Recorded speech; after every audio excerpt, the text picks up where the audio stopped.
Patrick Dempsey, you're 21 and you're from the Liberties in Dublin. What has you here today? Well, I guess it's about 6 or 7 years since I've come out now at this point, and in those years since I've come out, I went to school, I've made friends, gay friends, thanks to service I BelongTo. But I guess my journey in school was quite difficult. I experienced a lot of bullying in school almost every day. I eventually left school without a leaving certificate because the bullying was really bad. And that kind of led me to becoming impassioned about an issue like this and other issues about equality, because I see a shared sense of frustration around people that are just like me, who are having to continue to fight all the time, constantly, just to prove that they're deserving of equal rights, equal aspirations, and equal futures to their siblings, their friends, and their peers. And how important would a yes vote be for you on the 22nd? It's important to me for quite a few reasons. I guess the big one for me is the full realisation that I'm among the first generation that is not seeking the protection of a closet, but seeking the protection of the law. And that's something that's very, very important to me as a young person. Another thing is, I see a shared sense of frustration with my sisters and my mother and my father, that they see the inequality that I have before the law. This is something they care about quite a lot, and they will be going out to vote. My two sisters, for the very first time, will be going out to vote. And I guess they see that shared sense of frustration that I have. And another thing as well is that I want to have equal aspirations as anyone else that I know. I want to envisage anything in my future and to not be limited or bound by the law or by the Constitution.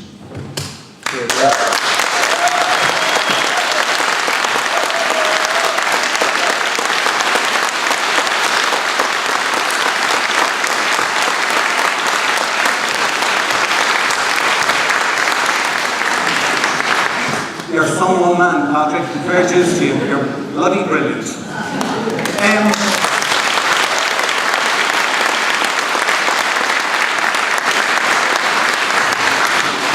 As I said, the next man is Enda, and I was talking with him earlier, and he told me that he was a wedding band musician. And I said, what exactly is a wedding band musician? But Enda's story is also important. Enda Morgan's story is also important. Enda, just tell us why you're sitting on the stage today. Okay. I'm sitting here because of my daughter. I'm a married man with 4 children. I've been married 30 years. And my eldest daughter is Rachel. She's 27 years of age. And about 5 years ago, Rachel came out to myself and my wife, and it was a very harrowing evening when that happened. Not from the point of view that Rachel is gay.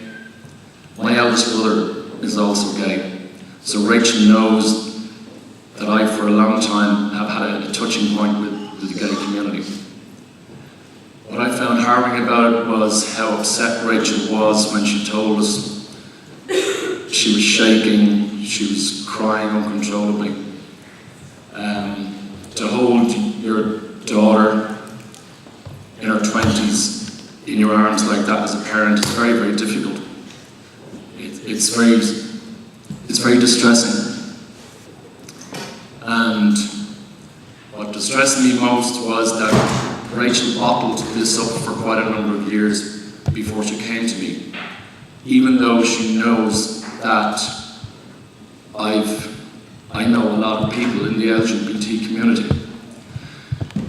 So what frightened me more than that was the fact that if that was how Rachel felt, how are other people out there feeling that don't have a parent that would be so understandable or amenable to what she's about to impart. And I asked Rachel about it, and she said, Dad, yes, there are many, many, many people out there who've still not come out to their closest, to the nearest and dearest. And this is why this referendum is so important. It's so important to bring us up another step on the ladder, an extra 2 steps, 3 steps, 4 steps. We have our children. Rachel suffered from anxiety and panic attacks. She suffered them for over a year, and we couldn't figure out where this was coming from. And from the day that Rachel told me, it all stopped. She's just blossomed and flourished. She's happy, she's confident, she's got her mojo back, you know, and it's fantastic to see. And 2 years ago, she met the love of her life. Her name is Marion.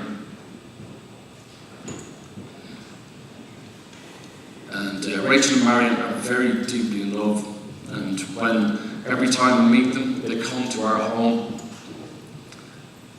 It's just fantastic love. It's the love that I have for my wife. It's the love of any heterosexual relationship, and it's the same love that Rachel and Marion have. And you mentioned earlier on about the fact that I am a wedding musician. Yes, I am.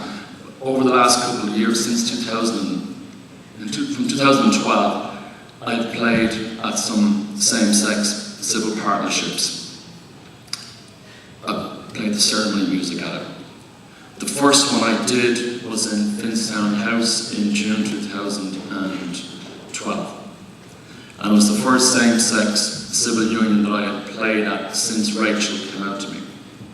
And I found that really, really emotional.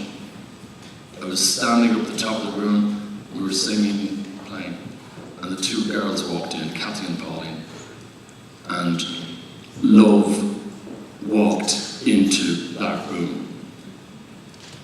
And I looked around the room, and around that room, all around the room was the grannies, the granddads, the aunts, the uncles, and everybody just had a wonderful, wonderful day. The love walked in the room. It's the same love that walks into every room for every wedding I play at. It's the exact same love. And, sorry, I know I'm going on, Charlie, I won't be... I want you to go on.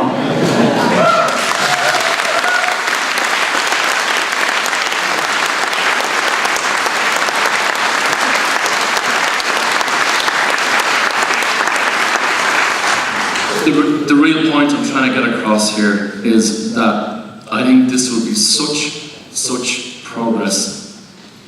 Just please, let's continue to destigmatize and to make our children more comfortable. Don't bottle it up. Don't live in this anxiety, because every one of us here has a touching point with somebody within the LGBT community. Every one of us. It's our LGBT family. Please do it for our family. Rachel and Marion they don't want to go down on knees to each other and say, will you join me in a civil union? They say, I want to marry you. Please.